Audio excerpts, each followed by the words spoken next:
सबैलाई नमस्कार। म चाहिँ यहाँ अमेरिकामा आएर मैले ड्राइभर काम गर्ने मेरो मनमा अलिकति इच्छा जाग्यो। त्यसैले मैले कहाँ गर्ने त के गर्ने भन्दाखेरि मैले एउटा हाम्रो पाकिस्तानी एउटा गुरुसँग भेट भयो। उहाँको सेफ ड्राइभिङ स्कुल रहेछ, CDL सेफ ड्राइभिङ स्कुल।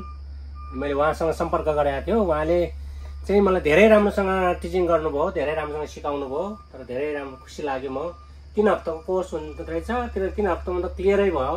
र म त त्यति नेपाली इङ्ग्लिस जान्दैन, तैपनि म इङ्ग्लिस नजान्ने भएर पनि म नेपालीमै भए पनि उहाँले मलाई इङ्ग्लिसमै गराएर चाहिँ मलाई पास गराउनु भयो।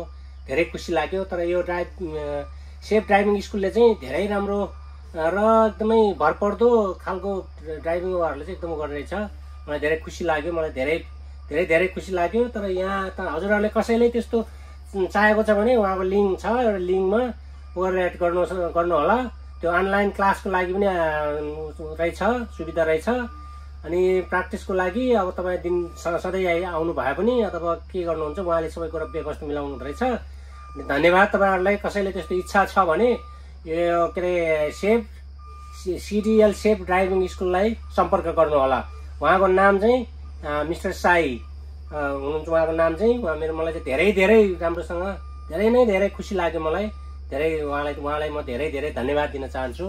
Thank you all so much.